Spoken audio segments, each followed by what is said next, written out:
उत्तर महाराष्ट्रातील कामगारांच्या प्रलंबित प्रश्नांना न्याय मिळवून देण्यासाठी शिवसेना शिंदे पक्ष प्रणित श्रमिक राष्ट्रीय कामगार सेनेचा व्यापक दौरा नुकताच संपन्न झाला। जळगाव, धुळे, नंदुरबार, नाशिक आणि अहिल्यानगर अशा 5 जिल्ह्यांमध्ये काढण्यात आलेल्या या दौऱ्याला कामगार वर्गातून मोठा प्रतिसाद मिळाला। या दौऱ्याची सांगता बैठक शिर्डी येथे पार पडली। यावेळी उपस्थित कामगारांना संबोधित करताना कामगार सेनेचे प्रदेश कार्याध्यक्ष बाबासाहेब चव्हाण यांनी सांगितले की उपमुख्यमंत्री एकनाथ शिंदे यांनी मुख्यमंत्री पदाच्या काळात कामगारांसाठी अनेक धाडसी निर्णय घेतले आहेत। शासनाच्या लोककल्याणकारी योजना प्रत्यक्ष कामगारांच्या उंबरठ्यापर्यंत पोहोचवणे हाच या दौऱ्याचा मुख्य उद्देश आहे। कामगारांनी आपल्या आणि आपल्या कुटुंबाच्या उज्ज्वल भविष्यासाठी सेनेच्या प्रवाहात सामील व्हावे असे आवाहनही त्यांनी यावेळी केले। या बैठकीला राज्यसभेच्या नवनिर्वाचित खासदार तथा शिर्डी लोकसभेच्या प्रभारी डॉक्टर ज्योती वाघमारे यांनी भेट देऊन कामगारांशी संवाद साधला। या दौऱ्याचे नेतृत्व प्रदेश कार्याध्यक्ष बाबासाहेब चव्हाण, प्रदेश संघटक नानासाहेब बच्छाव, सफाई कामगार सेलचे प्रदेशाध्यक्ष संतोष मकवाना आणि उत्तर महाराष्ट्र संपर्क प्रमुख जितेंद्र जैन यांनी केले। दौऱ्यादरम्यान सफाई कामगार, कंत्राटी कामगार, बांधकाम मजूर, अंगणवाडी सेविका आणि आशा वर्कर्स यांच्याशी थेट चर्चा करण्यात आली।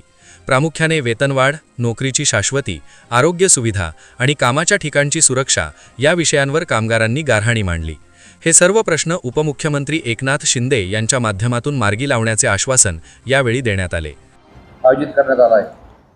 हा दौरा माननीय गोरगरिबांचे कैवारी राज्याचे उपमुख्यमंत्री एकनाथजी शिंदे साहेब यांच्या नेतृत्वात आम्ही उत्तर महाराष्ट्र आढावा बैठक दौरा काढला होता। तो दौरा ह्याच्यासाठी होता की ज्या काही प्रत्येक जिल्ह्यामध्ये कामगारांचे प्रश्न आहेत, काही अडचणी आहेत किंवा संघटन बांधणी चा एक डोक्यात उद्देश होता की संघटन बांधणी चांगल्या प्रकारे झाली पाहिजे आणि कामगारांचे प्रश्न सुटले पाहिजेत, कामगारांच्या अडीअडचणी सुटले पाहिजेत, ह्याच्यासाठी हा उत्तर महाराष्ट्र दौरा होता। कोणत्या जिल्ह्यामध्ये दौरा घेण्यात आलेला आहे? हा आम्ही जळगावपासून सुरुवात केली। जळगाव, धुळे, नंदुरबार, नाशिक आणि आज त्याची सांगता साईबाबाच्या चरणी शिर्डी येथे करण्यात आली। कामगारांच्या कोणत्या प्रमुख समस्या दौऱ्यात मांडल्या जाणार आहे? सर्वात महत्त्वाचा विषय आमच्या अजेंड्यावरती सफाई कामगारांचा आहे।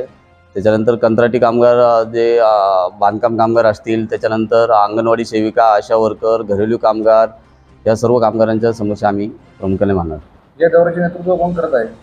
या दौऱ्याचे नेतृत्व मी स्वतः, कार्याध्यक्ष बाबासाहेब चव्हाण, राज्याचे संघटक नानासाहेब बच्छाव, उत्तर महाराष्ट्राचे संपर्क प्रमुख जितेंद्र जैन, त्याच्यानंतर आमचे सफाई कामगार सेलचे प्रदेशाध्यक्ष संतोषजी मकवाना, त्याच्यानंतर आमचे लीगल सेलचे अध्यक्ष राज्याचे कबीरजी बिवाल साहेब, त्याच्यानंतर संभाजीनगरचे जिल्हा अध्यक्ष आबासाहेब भोसले पाटील आहे, त्याच्यानंतर आमचे आवारे सर आहेत प्रवक्ता राज्याचे। हे सर्व टीम आम्ही या राज्याचं दौऱ्याचं नेतृत्व करतो। स्थानिक कामगारांच्या दौऱ्याला कसा प्रतिसाद मिळत आहे? स्थानिक कामगारांचा खूप चांगल्या प्रकारे प्रतिसाद मिळतो। शिंदे साहेबांकडून सामान्य नागरिकांना खूप अपेक्षा आहेत की शिंदे साहेबांकडून आमची कामं होतील आणि आमचे प्रश्न सुटले पाहिजेत। अशा प्रकारे कामगारांचा खूप चांगल्या प्रकारे प्रतिसाद मिळतो प्रत्येक जिल्ह्यामध्ये। कामगारांच्या हक्कासाठी भविष्यात कोणत्या उपाययोजना राबवण्यात येणार आहेत? कामगारांच्या हक्कासाठी ज्या काही आत्तापर्यंत शिंदे साहेबांनी मुख्यमंत्री असताना धाडसी निर्णय घेतले आणि कामगारांच्या हिताचे जे काही निर्णय घेऊन त्यांच्यासाठी योजना इम्प्लिमेंट केल्या, त्याच योजना कामगारांपर्यंत जास्तीत जास्त ताकदीने पोचाव्यात, ह्याच्यासाठी आम्ही ह्या दौऱ्यामध्ये पदाधिकाऱ्यांना आदेश देतोय आणि त्या योजना कामगारांपर्यंत पोहोचल्या पाहिजेत आणि कामगार सक्षम झाला पाहिजे, हेच आमचा मूळ उद्देश आहे। या दौऱ्यामुळे कामगारांच्या प्रश्नावर काय सकारात्मक बदल अपेक्षित आहे?